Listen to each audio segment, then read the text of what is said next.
সূরাতুল আনামের 162 নম্বর আয়াতে আল্লাহ রাব্বুল আলামিন কুরবানি সম্পর্কে অনেক সুন্দর আলোচনা করেছেন। কি বলেছেন? আল্লাহ রাব্বুল আলামিন বলেছেন, বিসমিল্লাহির রহমানির রহিম, কুল ইন্নাস সালাতি ওয়া নুসুকি ওয়া মাহইয়ায়া ওয়া মামাতি লিল্লাহি রাব্বিল আলামিন। আল্লাহ রাব্বুল আলামিন বলেছেন, কুল, হে আমার হাবিব, আমার বন্ধু, আপনি বলে দিন, ইন্নাস সালাতি, নিশ্চয়ই আপনার নামাজ, ইন্নাস সালাত, নিশ্চয়ই আপনার নামাজ, ওয়া নুসুকি, এবং আপনার কুরবানি। কে বলেছেন? আল্লাহ বলেছেন। আমার সাথে কথা বলবেন। আপনি যদি মনোযোগ দিয়ে এই আলোচনা শুনেন, আমাদের অনেক ভুল আছে কুরবানি সম্পর্কে, এগুলা ভুলগুলা সংশোধন হয়ে যাবে। আর যদি না শুনে সারা জীবন ভুল করে আসছেন, এই ভুলগুলো আমাদের মধ্যে থাকবে।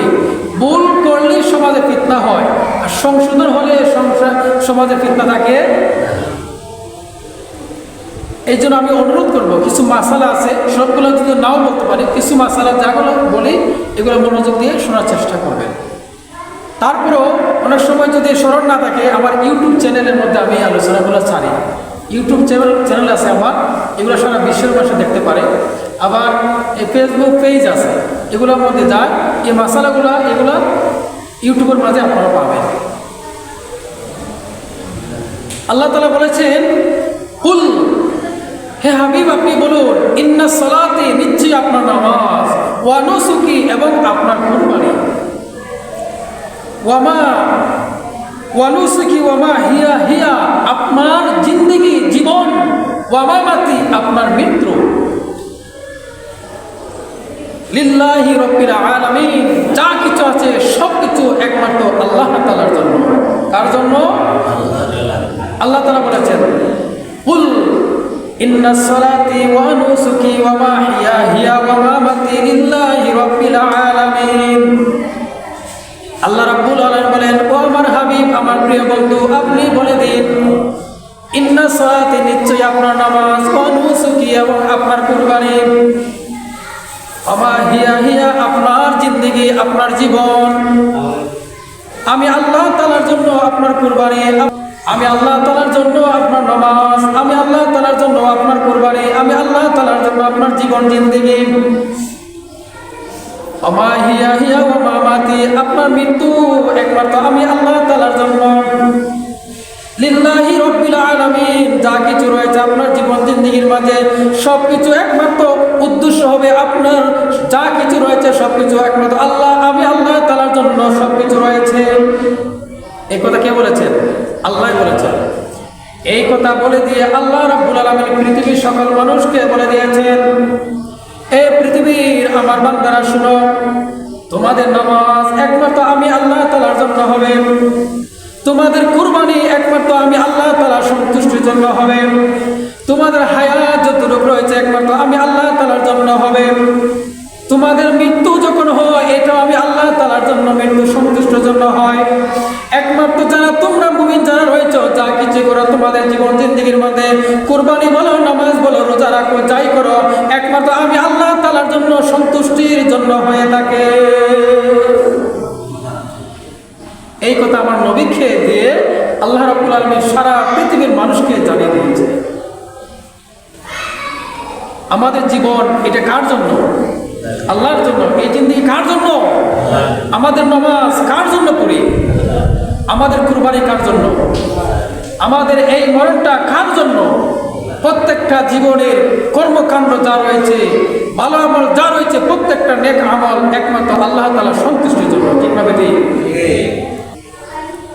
কুরবানি আপনার এমন একটা ইবাদত, এমন একটা আমল, এই কুরবানির মধ্যে অনেক হিকমত আছে, অনেক হিকমত তো বুঝি যে অনেক ফজিলত রয়েছে। এই কুরবানি দ্বারা আপনি আপনার জীবন জিন্দেগির গুনাহ কি আপনি কুরবানি করতেছেন। সুবহানাল্লাহ। এই কুরবানির হিকমত হচ্ছে আপনার যে পাপগুলো রয়েছে, কুকর্মগুলো রয়েছে, এই কর্মগুলাকে আপনি নিয়ত করতে হবে যে আল্লাহ, আমার অতীত জীবনে যা গুনাহ করেছি, কুকর্ম করেছি, খারাপ কাজ করেছি, এইগুলাকে এই কুরবানির উসিলায় আমার জীবনের সমস্ত কুকর্মকে, গুনাহকে মাফ করে দিই। এই উদ্দেশ্য নিয়ত আমাদের মধ্যে থাকতে হবে। অপর আয়াতে আল্লাহ রাব্বুল আলামিন বলেছেন, ফাসল্লি লিরাব্বিকা ওয়ানহার, ফাসল্লি লিরাব্বিকা ওয়ানহার। এর অর্থ হচ্ছে, আমার হাবিব, আমার প্রিয় বন্ধু, আপনি বলে দিন ফাসল্লি লিরাব্বিকা ওয়ানহার, আপনার নামাজ একমাত্র আমি আল্লাহ তাআলার সন্তুষ্টির জন্য, আপনার কুরবানি যা করবেন, কুরবানি যা করবেন একমাত্র আমি আল্লাহ তাআলার সন্তুষ্টির জন্য হতে হবে। যদি কোনো মানুষকে খুশি করার জন্য কুরবানি করা হয়, এই কুরবানি আল্লাহ তাআলার দরবারে কবুল হবে না। কুরবানি কার উদ্দেশ্যে করতে হবে? আল্লাহকে রাজি খুশি করার জন্য। আল্লাহ তাআলা পবিত্র কোরআনে সূরাতুল হজের মধ্যে বলেছেন, সূরাতুল হজ 37 নম্বর আয়াত আল্লাহ তাআলা বলেছেন, আমরা যারা কুরবানি করি, এই কুরবানি গোশত কে খায়? কে খায়? মানুষে। কুরবানি গোশত খাই আমরা, চামড়াকে ব্যবহার করে আমরা। কুরবানির গোশত ভক্ষণ করি আমরা, চামড়াও ব্যবহার করি আমরা। কিন্তু আল্লাহর নিকট কি পৌঁছায়? আমরা তো আল্লাহ তাআলার নিকট দিই, আল্লাহ তাআলার রাস্তা দিই না? বিসমিল্লাহি আল্লাহু আকবার, আল্লাহ রাস্তা দিয়ে আমরা জবাই করি, আল্লাহর নামে জবাই করি। আল্লাহ তাআলার নিকট কি পৌঁছে? গোশত তো আমরা ভক্ষণ করি, রক্ত তো জমিনে নিয়ে যায়, চামড়া আমরা ব্যবহার করি, কিন্তু আল্লাহ তাআলার নিকট কি পৌঁছায়? আমরা তো আল্লাহর রাস্তায় দিই। আল্লাহ তাআলা কি বলেন শুনেন, সূরাতুল হজের মধ্যে, বিসমিল্লাহির রহমানির রহিম, লা ইয়ানাল্লাহা লুহুমুহা ওয়ালা দিমাউহা ওয়ালাকিন ইয়ানালুহু তাকওয়া মিনকুম।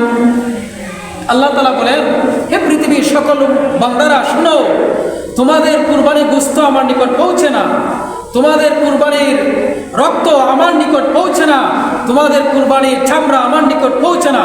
আমার নিকট একমাত্র তোমাদের তাকওয়া, তোমাদের নিয়তটুকু আমার আল্লাহ তাআলার দরবারে পৌঁছে। সুবহানাল্লাহ। কুরবানি দিয়ে আল্লাহকে সন্তুষ্টির জন্য, আল্লাহকে রাজি খুশি করার জন্য ভক্ষণ করি আমরা। এই জন্য আল্লাহ তাআলা বলেন, বান্দার গোশত আমার নিকট পৌঁছে না, রক্ত আমার নিকট আয় না, চামড়াও আমার নিকট আয় না, আমার নিকট আসে বান্দার তার নিয়ত কি করেছে, তার তাকওয়া। নিয়ত যদি মানুষকে খুশি করার জন্য হয়, এই কুরবানি কবুল হবে না, এটা আল্লাহ তাআলার নিকট পৌঁছে না। যদি মানুষকে রাজি খুশি করার জন্য হয়, এই কুরবানি আল্লাহ তাআলার নিকট পৌঁছে না। আল্লাহ মানুষের অন্তরের নিয়ত দেখেন, এই নিয়তটা আল্লাহ তাআলার নিকট পৌঁছে। আমি যদি মনে করি বড় গরু কুরবানি দিছি, মানুষ আমাকে বলবে বড় লোক, বড় কুরবানি দিছে, এই নিয়ত আল্লাহ তাআলার নিকট পৌঁছে না, তার কুরবানি দিয়ে কোনো লাভ হবে।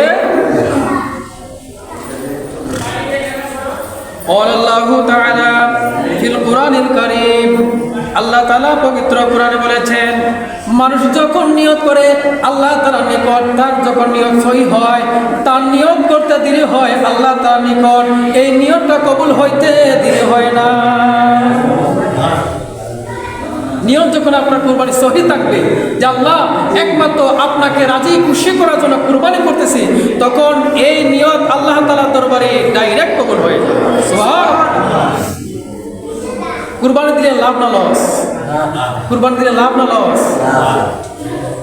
জামে তিরমিজি শরীফে হাদিস নম্বর 1493 হাদিস নম্বরে হযরত মুমিনিন হযরত আয়েশা সিদ্দিকা রাদিয়াল্লাহু তাআলা আনহু, উনি অনেক সুন্দর একটা হাদিস বলেছেন। উনি বলেছেন, রাসূল সাল্লাল্লাহু আলাইহি সাল্লাম বলেন, কুরবানি দিন যখন আমি কুরবানি করি, যারা কুরবানি করে আমি যখন কুরবানি করব, কুরবানি দিনের মধ্যে কুরবানি ছাড়া এমন কোনো আমল নাই, আল্লাহ তাআলার নিকট সবচেয়ে প্রিয় হচ্ছে, সবচেয়ে বড় কুরবানি হচ্ছে সবচেয়ে বড় একটা নিয়ামত আমল। কুরবানিতে এমন কোনো আমল নাই কুরবানির চেয়ে বড়। কুরবানি দিনের মধ্যে সবচেয়ে বড় আমল হচ্ছে কুরবানি করা, এর চেয়ে বড় কোনো আমল এই দিনে নাই। নবী সাল্লাল্লাহু আলাইহি সাল্লাম, আল্লাহ নবী সাল্লাল্লাহু আলাইহি সাল্লাম বলেন, এই কুরবানি যারা কুরবানি দিবে, কুরবানি হাসরের ময়দানে সে শিং নিয়ে, পশম নিয়ে, মানে যেভাবে সে কুরবানি দিছে জিতা অবস্থা জিন্দা, ওইভাবে ওই হাসরের ময়দানে কুরবানি দাতার জন্য নিয়ামত হিসাবে ওই কুরবানি পশু হাসরের ময়দানে উঠবে। জিন্দা উঠবে, জিন্দা। কিভাবে উঠবে? জিন্দা উঠবে। যেভাবে সে জিন্দা কুরবানি দিছিল পশু, আমরা তো খাইয়ে নিছি, এটা সব চলে যায়, কিন্তু না না, এটা আল্লাহ তাআলার নিকট পৌঁছে যায় নিয়ত যদি সহি থাকে। ওই কুরবানি পশু হাসরের ময়দানে তার শরীর নিয়ে, দেহ নিয়ে হাসরের ময়দানে কুরবানি দাতার জন্য সে দাঁড়িয়ে যাবে।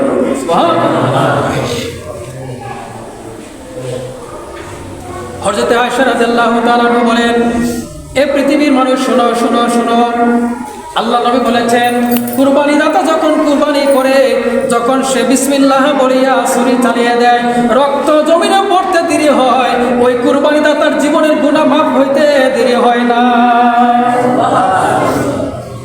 সাথে সাথে তার জীবনের গুনাহ মাফ। কুরবানি দিলে লাভ না লস? অনেকে আমরা আছি সামর্থ্য থাকা সত্ত্বেও কুরবানি দিই না। সামর্থ্য আছে কিন্তু কুরবানি দিতে রাজি না। কিন্তু রাসূল কি বলেছেন শুনেন। হযরত আবু হুরায়রা রাদিয়াল্লাহু তাআলা থেকে বর্ণিত এই হাদিসটা হচ্ছে সুনানে আহমদ শরীফ দ্বিতীয় খণ্ড 321 নম্বর হাদিস। এই হাদিসের মধ্যে হযরত আবু হুরায়রা রাদিয়াল্লাহু তাআলা বলেন, এই পৃথিবীর মানুষ তোমরা জেনে রাখো, শুনে রাখো, যাদেরকে আল্লাহ তাআলা কুরবানি দেওয়ার সামর্থ্য দিয়েছেন, তৌফিক দিয়েছেন, সম্পদ দিয়েছেন, কুরবানি দিয়েছেন, গাড়ি দিয়েছেন, আল্লাহ রাব্বুল আলামিন তাদেরকে সম্পদ বানিয়ে দিয়েছেন, তারা সামর্থ্য থাকার পরে যদি কোনো বান্দা কুরবানি না দেয়, ওই বান্দা যেন আমার ঈদগাহে না আসে। সামর্থ্য থাকা সত্ত্বেও কুরবানি না দিলে আল্লাহ নবী নিষেধ করছেন, আমার ঈদগাহে যেন না, তাদের জন্য ঈদের নামাজ নিষেধ। সামর্থ্য আছে, টেকা বিয়ে হয়ে যাবে গিয়া, অর্থ হয়ে যাবে গিয়া, কুরবানি দেয় না, এরা আবার ঈদ নামাজ কিতা। নবী বলেছেন এরা যেন ঈদগাহে না আসে। কুরবানি দেওয়ার সামর্থ্য থাকে কিন্তু তারা কুরবানি দিতে চায় না। যাদের সামর্থ্য রয়েছে অবশ্যই অবশ্যই কুরবানি দিতে হবে। দরিদ্র থাকা সত্ত্বেও আমরা কুরবানি শরীক হই, হয় না? এক নামে, দুই নামে, তিন নামে শরীক হই। কুরবানিতেই আমরা অনেকেই বলি যে আমরা পুত্র সবাই মানুষ, কুরবানি দেব কিভাবে? তবে শুনে রাখেন, দরিদ্র হলেও কুরবানি দিলে লাভ আছে। আসেনি? কুরবানি দিলে লাভ আছে। অর্থাৎ সাইয়েদনা ইসহাক বিন সাইয়েদনা ইসহাক রাদিয়াল্লাহু তাআলা উনি ওনার একজন ভাই ছিল, ভাই, ওই ভাইটা খুব অসহায় ছিল। ওই ভাই প্রতি বছর তিনি কুরবানি দিতেন, গরিব কিন্তু সে প্রতি বছর কি করতেন? কুরবানি দিতেন। প্রতি বছর কুরবানি, উনি প্রতি বছর দিতেন কুরবানি। উনি যখন কুরবানি দিতে দিতে একদিন হঠাৎ করে মারা গেলেন। হঠাৎ করে মারা গেলেন। মারা যাওয়ার পর ওনার ভাই ইসহাক রাদিয়াল্লাহু তাআলা উনি স্বপ্ন দেখলেন, ওনার ভাইকে স্বপ্ন দেখলেন যে কিয়ামত সংঘটিত হয়ে গেছে, কিয়ামত হয়ে গেছে। উনি দেখলে ঘুমে ঘুরে দেখলেন স্বপ্নে যে কিয়ামত হয়ে গেছে। কিয়ামত হয়ে যাওয়ার পর মানুষ তার নিজ নিজ কবর থেকে হাসরের ময়দানে উঠতেছে, হাসরের ময়দানে উঠতেছে। উনি এইভাবে যখন স্বপ্ন দেখলেন, ওই হাসরের ময়দানে দেখলেন ওনার যে ভাই দুনিয়া থাকতে গরিব হওয়া সত্ত্বেও কুরবানি করত, উনি হাসরের ময়দানে সুন্দর একটি কোরআন মধ্যে ছোট অবস্থা রয়েছেন। ওই ভাই তাকে ভাইকে জিজ্ঞাসা করে, ভাই তুমি এত সুন্দর কোরআন কোথায় থেকে পাইলে? আল্লাহ রাব্বুল আলামিন আপনার সাথে কি ব্যবহার করেছেন, কি ব্যবহার করেছেন? ওই ভাই উত্তর দেয়, ভাই আল্লাহ রাব্বুল আলামিন আমাকে মাফ করে দিয়েছেন, ক্ষমা করে দিয়েছেন। ভাই ভাইকে প্রশ্ন করে, ভাই কি কারণে তোমাকে আল্লাহ তাআলা ক্ষমা করে দিয়েছেন, মাফ করে দিয়েছেন? ওই ভাই বলে, আমি দুনিয়া থাকতে একটা বৃদ্ধ মহিলাকে একটা দিরহাম দান করেছিলাম। একটা দিরহাম সৌদিতে আরবি ভাষা বলা হয় দিরহাম, বাংলাতে বলা হয় আপনার কি টাকা। টাকা মানে ইংলিশে বলা হয় টাকা, বলা হয় আমরা বাংলা ভাষা বলি টাকা। উনি বলতেছেন, আমি যখন দুনিয়া থাকতে ছিলাম আমি একটা বৃদ্ধ মহিলাকে 1 টাকা দান করেছিলাম। এই দান করার কারণে আল্লাহ রাব্বুল আলামিন আমাকে মাফ করে দিয়েছেন এবং এই সুন্দর কোরআনকে আমাকে দান করেছেন। ওই ব্যক্তি বলে আল্লাহ তাআলা আমাকে মাফ করে দিয়েছেন। ওই ব্যক্তি আবার প্রশ্ন করে স্বপ্নের মধ্যে আবার প্রশ্ন করতেছে, ভাই আপনাকে এই হয়েছে। আবার পাশে আপনি অনেক সুন্দর সুন্দর ঘোড়া, এই ঘোড়া থেকে আপনি কোথায় থেকে পাইলেন? এই ঘোড়াগুলো আপনি কোথায় থেকে পাইলেন? ওই ভাই স্বপ্নের মধ্যে উত্তর দেয়, ভাই আমার পাশে যে ঘোড়াগুলো দেখতেছো ওই ঘোড়াগুলো আমি দুনিয়া থাকতে যখন আমি আল্লাহর রাস্তায় আল্লাহকে রাজি খুশি করার জন্য কুরবানি করতাম, এই কুরবানির পশুগুলা আল্লাহ রাব্বুল আলামিন আমাকে হাসরের ময়দানে দান করে দিয়েছে।